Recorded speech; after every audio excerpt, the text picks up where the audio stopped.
question de Monsieur Loïc Prudhomme.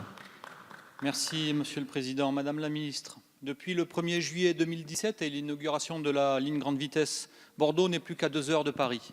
Si nous pourrions tous nous réjouir du rapprochement de ces deux villes par le train et donc de meilleures possibilités de mobilité pour les citoyens, le problème vient du montage financier de l'opération. Il s'agit en effet d'un partenariat public-privé passé entre l'État, la SNCF et l'entreprise Lisea, une filiale de Vinci. Alors que Lisea a investi moins de la moitié des 7,8 milliards qu'ont coûté le total de l'opération, les pouvoirs publics ont apporté 4 milliards, elle récupérera la totalité des péages pendant au moins 44 ans. Et quelle recette! La SNCF verse un péage équivalent à 7 000 € chaque fois qu'un train effectue un trajet sur cette ligne entre Tours et Bordeaux. Avec une quarantaine d'allers-retours quotidiens, la note s'élève à 500 000 € par jour pour l'entreprise publique. Encore une fois, on socialise les investissements pour ensuite privatiser les gains. C'est d'autant plus choquant que les fréquences des trajets ont été augmentées suite aux pressions de Lisea et Vinci afin de satisfaire leurs actionnaires, c'est-à-dire leur garantir un taux de rentabilité exceptionnel de 15%. Dans le même temps, la SNCF s'attend à être déficitaire de 150 millions d'euros par an sur la seule LGV Bordeaux-Paris. À partir de là, elle n'a plus que 2 solutions. Laisser grossir sa dette ou faire payer l'addition aux usagers en délaissant d'autres lignes et en augmentant le prix des billets. Plutôt que d'accuser une entreprise publique de tous les maux, pointer sa dette et le statut des salariés qui y travaillent, pourquoi n'allez-vous pas chercher l'argent là où il est? Dans les poches pleines de tous ceux qui se paient sur la bête, avec la complicité de ceux qui sont à la tête de l'État, de la SNCF et de quelques élus. À propos de ces élus, je voudrais revenir sur la ligne Bordeaux-Dax qui était évoquée et dire que, hormis quelques élus, l'opposition est forte des citoyens et des associations environnementales sur cette ligne. Alors ma question est la suivante. Comptez-vous revenir sur cet accord PPP inique qui ne profite qu'à quelques privilégiés qui ne prennent que très peu le train?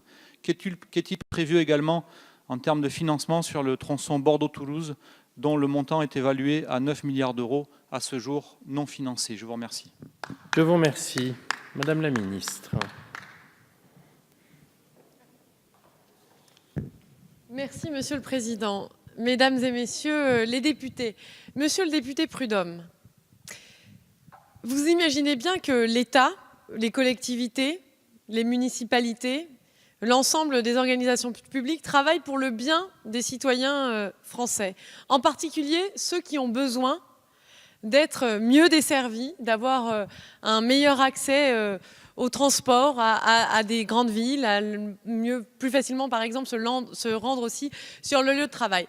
Bref, vous le savez, nous travaillons dans l'intérêt général. Et c'est bien tout l'état d'esprit, et l'état d'esprit dans lequel nous travaillons lorsque l'État ou une entreprise publique décide de déléguer la gestion d'un service public. Parce que c'est de ça dont il s'agit. Sauf que déléguer un service public, monsieur le député, ça veut dire surtout aussi fixer un cahier des charges à l'entreprise à laquelle on délègue ce service public, ensuite contrôler, puis sanctionner dans le cas de non-respect, contrôler la façon dont l'entreprise réalise la mission de service public qui lui est confiée pour un temps déterminé et limité. Et donc c'est bien de ça dont il s'agit sur la ligne que vous évoquez, monsieur le député. Et vous savez que si on choisit généralement de passer par une délégation de service public, l'objectif final est d'améliorer le service. Et c'est exactement, oui, c'est un partenariat public-privé, une délégation de service public. C'est exactement ça, monsieur. C'est quand le public et le privé travaillent ensemble pour unir, si vous voulez, le meilleur des deux mondes. Parce que l'objectif, in fine, l'objectif, c'est quoi? C'est d'améliorer la qualité du service. Si l'État, dans ce cas précis, où l'entreprise publique avait pu faire elle-même et atteindre le niveau de service, elle l'aurait probablement fait elle-même. Il s'agit, pourquoi sinon aurions-nous utilisé une délégation de service public ou un partenariat public-privé? Parce que nous recherchons plus d'efficacité, un meilleur service pour les usagers, quel qu'il soit. Et c'est ça véritablement l'objectif. Et tous les projets font l'objet de plans d'investissement qui sont respectés. Et quand une délégation de service public est mise en œuvre, l'entreprise à qui le service public est délégué est contrôlée et sanctionnée. Je vous remercie.